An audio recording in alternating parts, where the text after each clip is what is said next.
The door stood at the end of a corridor of timber planks, its paint peeling in pale curls, its brass knob glinting faintly under the harsh light of the overhead bulbs.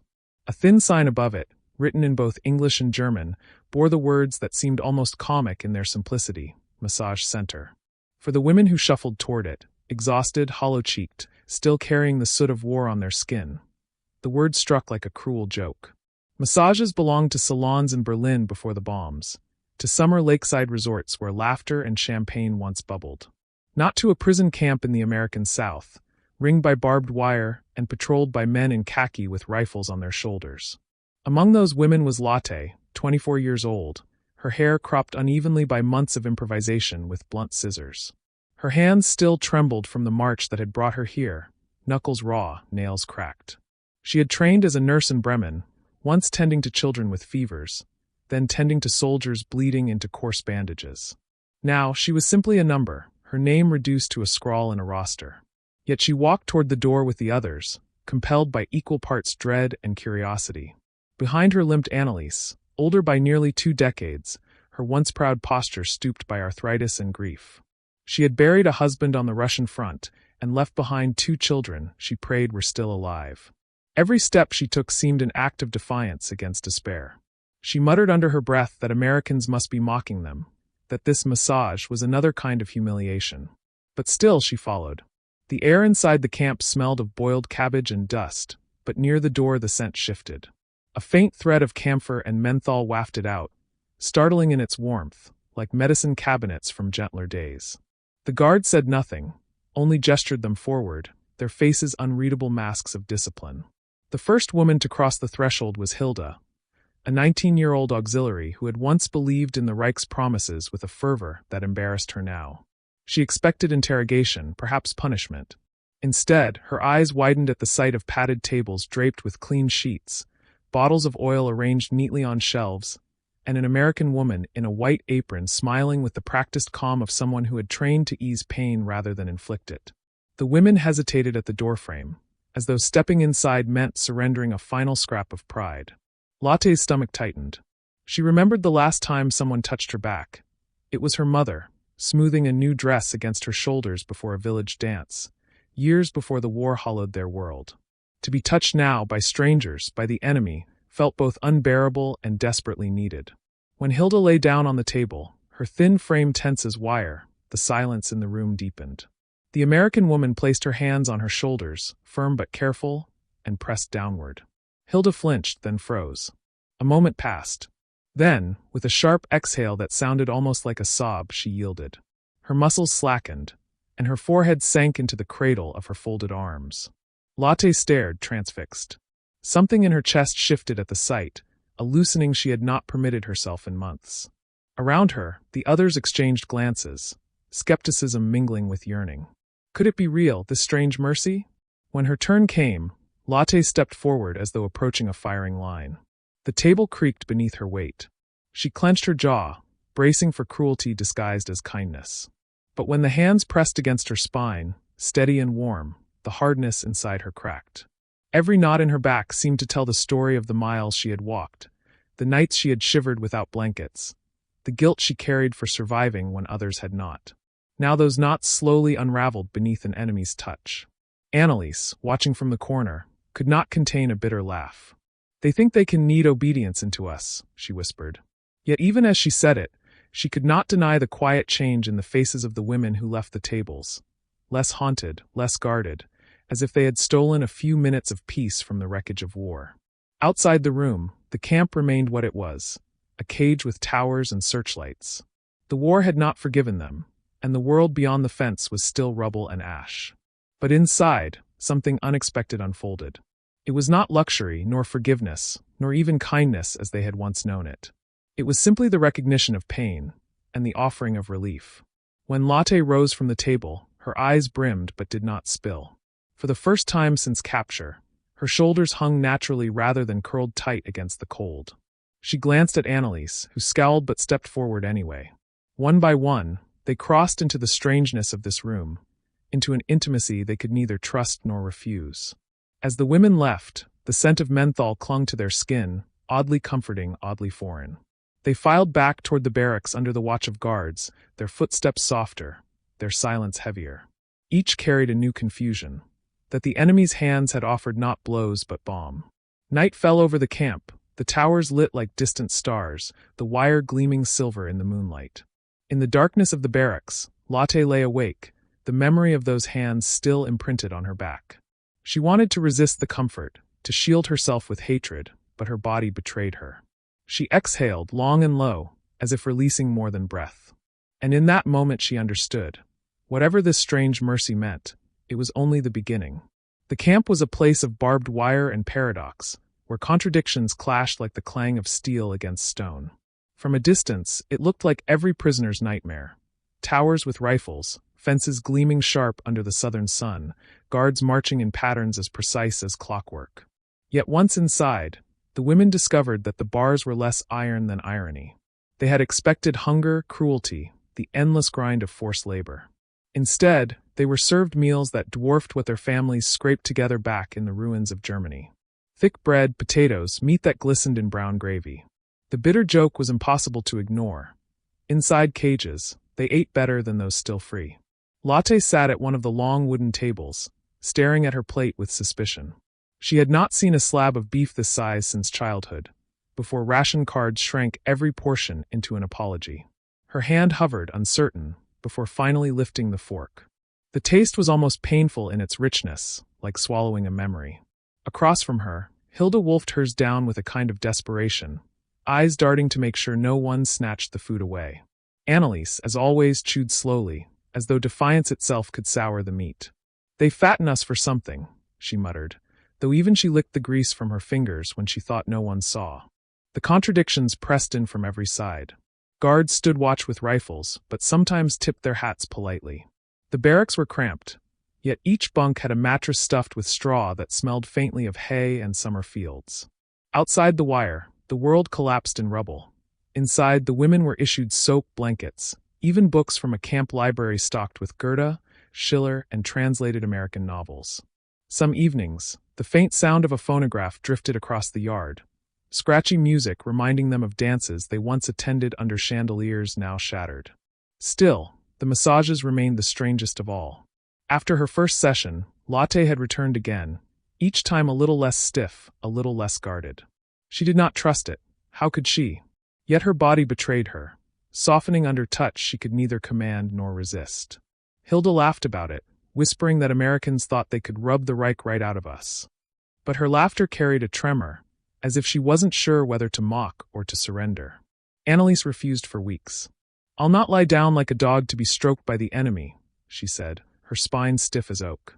But the arthritis gnawed at her bones, and one gray morning, when the ache was too much, she finally shuffled into the room. Lotte watched as the proud widow lay down, lips tight as though biting back curses. The therapist's hands moved with steady patience, and slowly, Anneliese's rigidity cracked. Her jaw slackened. Her breath grew shallow, then deeper, steadier. When she rose, she did not speak, but the lines around her eyes had softened, as if war's grip had loosened one finger. The camp's contradictions became a theater of unease. Relief tasted of guilt. Comfort felt like betrayal. At night, Lotte lay on her bunk, her belly full, her back still tingling from a stranger's touch, and thought of her mother queuing for bread in a city where walls were nothing but smoke-stained skeletons. The shame burned her throat. How could captivity be so strangely merciful while freedom across the ocean starved? Even the guards played their part in this paradox. One, a young man with freckles, leaned down one afternoon as he distributed bread and whispered in broken German, "For my sister, too, the war is finished." His kindness unsettled more than cruelty would have. Another guard, older, kept his distance, his eyes always hard. Yet even he sometimes slipped apples to the women when his superior wasn't looking. Each act of generosity confused the women further, blurring the line between captor and caretaker. The contradictions spread to daily labor. They worked, yes, peeling potatoes, repairing uniforms, mending fences, but the hours were punctuated with rest, the tasks more tedious than torturous. Lotte once spent a week in the laundry, steam rising around her like mist, the rhythm of scrubbing and wringing oddly soothing compared to the chaos of field hospitals she once endured. She found herself humming an old folk song under her breath, until Hilda joined in, their voices weaving through the steam like ghosts of a past life. Everywhere, tension lurked beneath the surface. The women were grateful for food, but ashamed of their gratitude. They were soothed by massages, but suspicious of what those soft hands meant. They began to laugh again in snatches, small bursts quickly swallowed, as if laughter itself might betray their loyalty to suffering. Annalise scolded them when they grew too light-hearted, warning that war was not yet done, that they must not forget who they were. Yet even she could not erase the new softness in her gait, the way she lingered a moment longer at mealtime, savoring flavors she had not tasted in years. What troubled them most was not cruelty but kindness, for kindness demanded something they had not prepared for, recognition of shared humanity. To hate was easier than to accept mercy. To remain rigid was simpler than to allow themselves to be moved. Yet every day the contradiction grew sharper, cutting into them like glass. One evening, after another silent meal, the women stepped outside to watch the sunset through the barbed wire. The sky flamed red, the light catching on the steel so that the fence glowed as though lit from within. Lotte felt her chest tighten, the beauty of it unbearable. She glanced at Annalise, who was staring too, her eyes wet though she would never admit it. Hilda whispered, almost reverent, "Even the wire looks like gold." The guards called them back inside, the spell breaking, the contradictions wrapping around them once more. In the barracks, as the lanterns flickered, Lotte curled onto her bunk, torn between gratitude and grief. She wanted to believe the softness was real, but she feared what it might cost her to accept it. Somewhere deep inside, a voice whispered that the enemy's hands were reshaping them, one kneaded muscle, one shared loaf at a time. And though she tried to resist, she knew the transformation had already begun. The room was always quietest in the first moments, before the oil warmed, before the breath slowed. It was a silence heavy with suspicion, thick as the scent of camphor that clung to the walls. The women entered with stiff necks, tight jaws, eyes wary, yet they entered all the same, as though some instinct stronger than pride pulled them toward the padded tables. For Lotte, the silence became a language all its own, one that spoke of memories buried deeper than words could reach. She had learned that surrendering to touch was not an act of weakness, but of remembering she was still flesh, still capable of release. The first time Hilda broke that silence, it startled everyone. She was lying face down, the therapist's hands pressing into her shoulders, when a small laugh burst from her throat. It was not mirth but disbelief, as though her body had betrayed her by enjoying what her mind insisted was impossible. "It feels strange," she whispered in German, her accent thick. The American woman did not understand the words, but her hands did not falter. Hilda's laugh softened into a sigh, a sound that carried more weight than any confession could. Annalise took longer. She resisted words as fiercely as she resisted tenderness. For weeks she lay in stoic silence, her jaw clamped, her body stiff, even as the pressure worked its way into her joints. But one afternoon, when rain tapped against the windows and the smell of wet earth seeped through the cracks, she muttered almost to herself, "He used to rub my hands after harvest." The words startled even her. She had not spoken of her husband since her capture, had not allowed his memory to surface where others could hear. Lotte, lying on the next table, caught her breath. The revelation was small, barely audible, but it opened something raw and human in the room. From then on, the silence was no longer unbroken. It became punctured by fragments, half-sentences, scattered admissions, whispers caught between breaths. Lotte once confessed to the therapist, though the woman could not understand her, that she had nightmares of children coughing blood in a Bremen hospital, their bodies too frail for her shaking hands to save. Hilda admitted she sometimes wished she could stay on the table forever, to escape the weight of memory pressing down heavier than the therapist's hands. Even Annalise, whose bitterness shielded her like armor, began asking quietly if she could have her sessions longer, though she never thanked anyone aloud. The Americans, too, left their marks in subtle ways. One nurse scribbled in her journal that she had never realized how similar enemy skin felt to her own. "They twitch the same way when a knot releases," she wrote. "It is impossible to hate them when you feel their muscles soften beneath your hands." Another whispered to a colleague that she sometimes forgot she was massaging Germans, until the accent returned like a cold draft through a warm room. These thoughts were never spoken aloud to the prisoners, but the women sensed them in the gentleness of the touch, in the absence of cruelty where they had expected it. The strangest testimony of all came not from words but from tears. One evening, Lotte felt them burning her eyes as the therapist's thumbs pressed into the base of her skull. She bit her lip until she tasted iron, refusing to cry. But the tears slipped free anyway, streaking down her cheeks and onto the sheet beneath her face.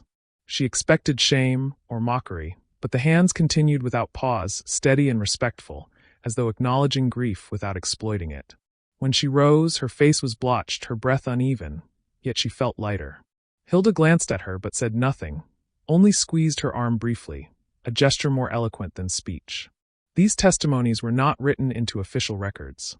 They existed only in the hushed exchanges before lights out, in the glances shared at mealtimes, in the faint tremors that softened over weeks. They spoke of an invisible transformation, one the women tried to deny, but could not escape. Hatred was easy, familiar. Surrender to kindness was far harder. Yet every session left its trace, like oil seeping slowly into fabric. Annalise once told Lotte in a low voice, "They are trying to unmake us." She meant it as a warning, but her words carried an edge of longing, as if part of her wished to be unmade, if only to be freed from the weight of sorrow. Lotte did not answer.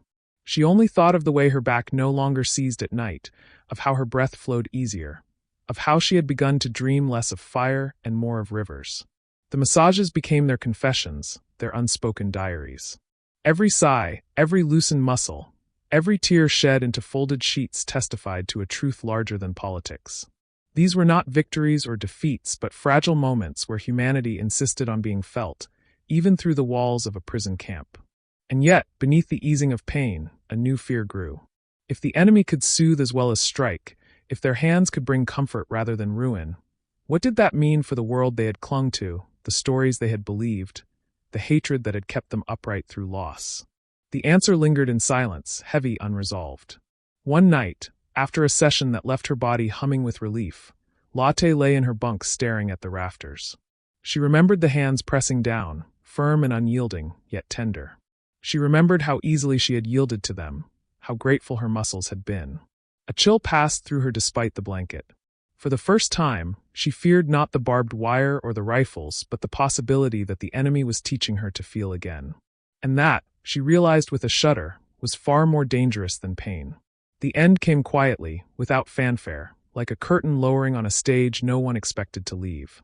Rumors spread first, ships preparing to return prisoners, trains waiting to carry them east. For the women in the camp, the whispers struck with mixed weight. Hope for release, dread for what awaited at home. Germany was rubble, smoke, hunger. The past was gone, and the future was no less terrifying. Freedom, once a dream, now loomed as a question none could answer. Lotte felt the weight most at night. She would lie awake in her bunk, staring at the roof beams, listening to the faint snores and restless murmurs of women around her. Every creak of wood reminded her that time was running short, that the strange shelter of captivity was collapsing. She had thought of herself as unbreakable, a nurse hardened by war, but now she discovered a new fragility. She feared not barbed wire but its absence, not guards but the silence that would follow. What would she be when she returned to Bremen, when the ruined streets confronted her? Would the massages she had received feel like an absurd dream, or worse, a betrayal she could never confess? Hilda's anticipation was different. She spoke often of going home, of seeing the Elbe again, of starting anew. Yet even her eyes betrayed unease when she looked at her hands. They had once carried rifles, stacked munitions, saluted banners that promised eternity. Now they had grown accustomed to sewing in the camp, to kneading dough in kitchens. She had begun to laugh again, to hum under her breath. She feared her laughter would not survive the ship, that it would sink into the cold Atlantic before she ever set foot in Germany. Annalise remained outwardly defiant. She insisted the Americans had tried to soften them, to unmake them, and she would not yield. But the stiffness in her joints told another story. Each massage had taken its toll on her resistance, loosening her body even as she clung to bitterness. On the morning she learned of the impending release, she sat longer than usual by the window, staring through the fence at the wide sky. Her lips moved silently, a prayer or perhaps a confession, but when she turned back to the others her face was iron again. The final days in the camp carried an odd stillness. The women walked slower, spoke less, savoring small routines as though aware they were about to lose them. Even the guards moved with subdued gestures, their eyes softening in unguarded moments. The massage center, once approached with suspicion and fear, became suddenly precious. Women requested sessions more urgently, as if desperate to etch the memory into their skin before departure. The oil, the warmth, the human touch, they wanted to carry it with them, though they knew it could not be bottled. Latte's last session came on a humid afternoon, sunlight spilling through thin curtains. She lay face down, the sheet cool beneath her cheek, the scent of camphor rising like incense. The American therapist's hands pressed into her back with familiar rhythm, unhurried, unjudging. Latte closed her eyes and let herself drift. Images came: her mother's kitchen, children in hospital cots, the ruins she had left behind. She felt the hands draw the grief from her muscles, coaxing it into air. For a moment, she allowed herself to believe she was neither prisoner nor nurse, neither German nor enemy. Just a body breathing, a soul aching, a human being receiving mercy. When she rose from the table, her eyes shone with tears she did not wipe away. She looked at the woman in the apron, wanted to speak, but language split them like glass. Instead, she bowed her head slightly, a gesture heavy with all the words she could not say. The woman nodded in return, and that was enough. Hilda's last session was filled with chatter.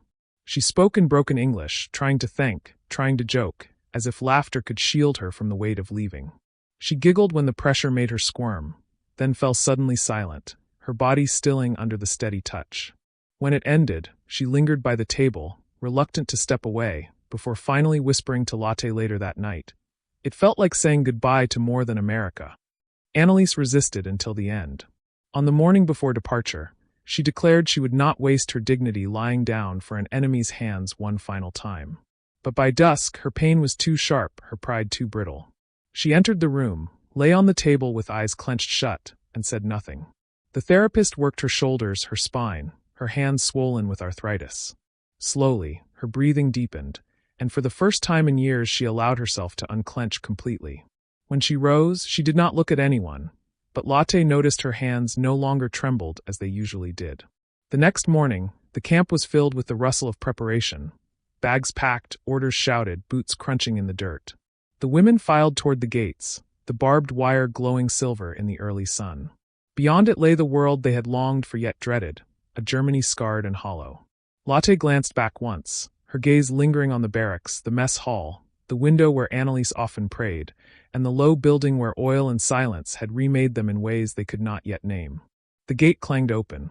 For the first time in years, they stepped not into confinement but into uncertainty. Their bodies carried the contradictions. Fed while others starved, soothed while others wept, touched by mercy when they had braced for cruelty. They walked out with backs straighter, muscles looser, but hearts tangled in questions they could not resolve. As the trucks rumbled to life, carrying them toward ships and shattered homelands, Latte pressed her palm against the wooden sideboard, feeling the vibration of the engine. The warmth of those hands still lingered in her flesh, confusing and undeniable. She closed her eyes, and in the rhythm of the road she thought she could still feel them, pressing gently, firmly, as though reminding her of something she would never forget. And though she did not yet understand what it meant, she knew the war had marked her not only with wounds, but with a mercy far harder to bear. Which city are you watching our video from? For more powerful stories from World War II, don't forget to subscribe to our channel. Thank you.